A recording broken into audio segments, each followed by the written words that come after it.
Vamos conversar agora sobre Flávio Dino, né? O Flávio Dino disse que o Brasil pode rever a adesão ao Tribunal Penal Internacional, depois que o Lula comentou na reunião do G20 que nem sabia da existência desse tribunal. O que eu, pessoalmente, acho que é mentira do Lula. Difícil o Lula não saber disso. Ele viu que se enrolou ao falar que o Putin poderia vir aqui ao Brasil, visitar o país, numa pergunta em que ele poderia simplesmente ter dito, não, olha, acho que o Putin não vai deixar o território russo por agora, então a gente não vai discutir isso, porque é algo que não vai acontecer. Pronto, se enrolava e acabou. Mas uma coisa é isso, uma coisa é o Lula depois ele insistir que não conhecia o Tribunal Penal Internacional, outra coisa é a fala do Flávio Dino. Porque rever a adesão ao Tribunal Penal Internacional é algo que até desperta certa simpatia em mim. Por quê? Porque não tem a adesão, por exemplo, de Estados Unidos, Rússia e China. Tá? Estados Unidos, Rússia e China não são adesistas ao Tribunal Penal Internacional. Ou todo mundo adere, ou ninguém adere. Ou não tem como, né? Você ficar ali dentro de um acordo em que algo vai valer para você, mas pode não valer para a Rússia, pode não valer para a China, pode não valer para os Estados Unidos, e fora que isso também acaba, de certa maneira, afetando a nossa soberania, embora, né, isso daí é algo que está dentro até mesmo da nossa Constituição, né, César Calejão? Exatamente, você resumiu a porra toda, é isso aí. Veja, e o TPI, ele é criado no contexto do Estatuto de Roma, em 98, se eu não me engano. Era um mundo muito unipolar, que vinha do fim do desmonte do campo soviético, que acontece no começo da década de 90, e no qual, basicamente, os Estados Unidos davam as regras, cara. Entendeu? Então, porque tudo bem, é óbvio que cabe eventualmente considerar crimes de guerra que tenham sido cometidos pelo Putin, mas seguramente também cabe considerar os crimes de guerra que foram cometidos pelo Obama, pelo Bush, pelo Trump, por todos os governos estadunidenses desde do fim da Segunda Guerra Mundial, para todos, ou pelo menos desde da Guerra da Coreia, vamos colocar assim, de forma mais... E o que os Estados Unidos fizeram com orientação do Kissinger, Henry Kissinger, na Indochina, matando, sei lá, milhões de pessoas no Laos para vencer uma guerra que eles começaram. Isso não é crime de guerra? Tem um estudo da Brown University, Helder, que chama Cost of War. Pesquisem essa parada. O custo da guerra. Isso é uma universidade estadunidense. Não sou eu que estou dizendo, tá? Brown University. Ao longo dos últimos 21 anos, só ao longo dos últimos 21 anos, desde o 11 de setembro, os Estados Unidos destruíram 7 países e meio, deixaram 38 milhões de refugiados e mataram algo entre 4,5 e 4,7 milhões de pessoas. Joguem na internet. Cost of War, Brown University. Pesquisem essa parada. Isso aí não é crime de guerra? Por que a gente não considera o Leopoldo II da Bélgica, que matou entre 15 e 20 milhões de pessoas no Congo, cortando a mão de crianças, mulheres e homens, como genocídio, como holocausto? Tá entendendo? Isso é que é complicadíssimo. É óbvio que eu sou a favor do direito internacional e é óbvio que eu sou a favor de cortes internacionais que sejam capazes, que possam ser acionadas uma vez que você esgota as instâncias do teu ordenamento jurídico doméstico. É óbvio que eu sou a favor disso. Agora, o que não dá é para ter cortes que restringem, que visam constranger os países que estão na semiperiferia, que é o caso do Brasil, e da periferia do capitalismo global, enquanto as principais forças do mundo seguem impune, tocando o terror na parada toda, e cá estamos. Aí eu sou a favor de rever também. Aí eu sou a favor de rever que o Brasil não seja signatário desse tipo de coisa, porque boa parte do jogo que se joga no Concerto das Nações, Helder, é criar legislações e regras que se aplicam para os outros e que você é capaz de burlar.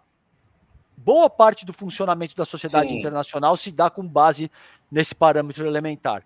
E aí eu não acho que é o caso. O Brasil é uma potência, a despeito do viralatismo que a gente gosta de salientar a respeito da nossa própria nação. O Brasil é uma potência, a gente precisa se comportar como tal. E existe um princípio basilar das relações internacionais, que é o princípio da reciprocidade. Se você não pode fazer aquilo que a outra pessoa não demonstra a mesma boa vontade em fazer. Então, assim, concordo com esse argumento. Ou todo mundo assina, ou deixa quieto e fazer o quê? Vamos desmontar essa arquitetura, porque para defender os interesses dos países mais poderosos, em nome de um certo verniz de legalidade, muito bem. O TPI decretou a prisão do Putin. Sei. E dos presidentes estadunidenses que mataram milhões de pessoas e invadiram todos os países da Terra, basicamente ao longo dos últimos 70 anos? Isso não vale? Só vale para país que é predominantemente que está fora do eixo ocidental? É só para isso que vale? Ah, não. Aí não. Tanto que várias vezes já disse aqui na Galãs Feios sobre aquela história de Bolsonaro em tribunal internacional. Olha só, primeiro que eu acho que a gente pode muito bem, se tiver vontade, tá? Se tiver vontade, resolver as nossas questões domésticas aqui dentro mesmo. A gente tem condições, estrutura, dispositivos para julgar o Bolsonaro aqui mesmo. A gente não precisa, tá? De ninguém mesmo interferindo no nosso país. De forma alguma. Sempre fui uma pessoa que reforçava esse lado. E tem um outro ponto, Calejão, que você bem alerta aí. No frigir dos ovos, o TPI serve para descer o porrete em país africano, né? No fim das contas aí. Então, e o direito internacional, ele também é bastante versátil.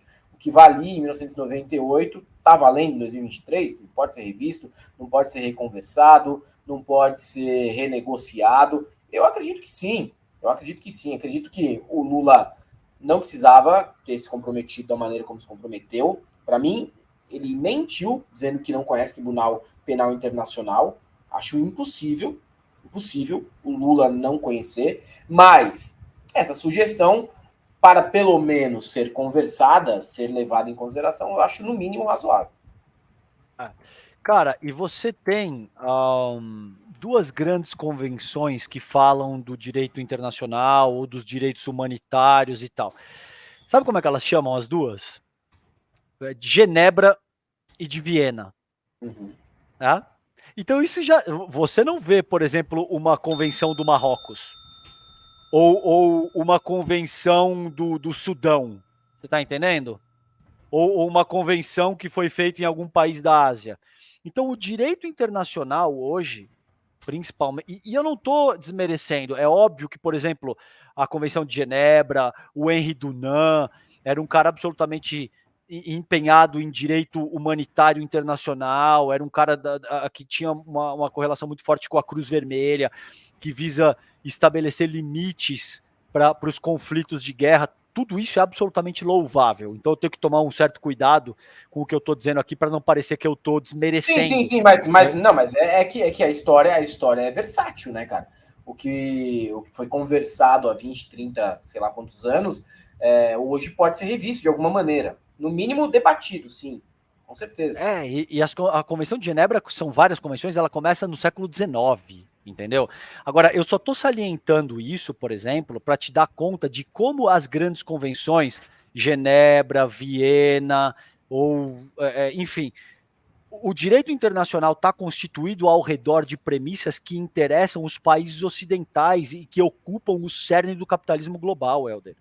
Isso não é por acaso. O nosso ordenamento jurídico doméstico, da mesma maneira, está constituído de forma a endereçar os interesses das classes mais abastadas e hegemônicas do próprio país. O direito não é uma força neutra que surge por combustão espontânea ou criação divina. Ele é uma construção histórica e cultural que funciona através de hermenêutica, que funciona através de interpretação de textos. Esses textos, essas leis, elas são criadas por homens, por seres humanos. via de regra, quase que invariavelmente até esse ponto, homens brancos e heterossexuais. Isso se aplica tanto para o Brasil quanto para a própria sociedade internacional. É esse tipo de pensamento crítico que a gente tem que ter antes de sair repetindo coisas que o Putin é um criminoso de guerra. Ele pode até ser. Eu não discordo disso. Agora, seguramente o Obama, o Trump, o Bush pai e filho, todos os presidentes americanos, desde Nixon, pelo menos, também têm que ser considerados criminosos de guerra. Então, é um pouco isso, acho que está em debate aqui. E quando você tem um governo que respeita a soberania do país, que não é um capacho dos Estados Unidos como era o governo anterior, esse tipo de debate vem à tona, cara. É isso que a gente tem que discutir enquanto sociedade, entendeu? Não, de acordo, cara, de acordo. E é a fala do próprio Flávio Dino, né? Ele fala o seguinte: o TPI é de algumas nações e não de todas. Esse é o alerta que o presidente Lula fez no sentido da necessidade de haver igualdade entre os países. Ou seja, ou todos aderem ou não faz sentido um tribunal que seja para julgar apenas uns e não outros, completou o ministro da Justiça, Flávio Dino.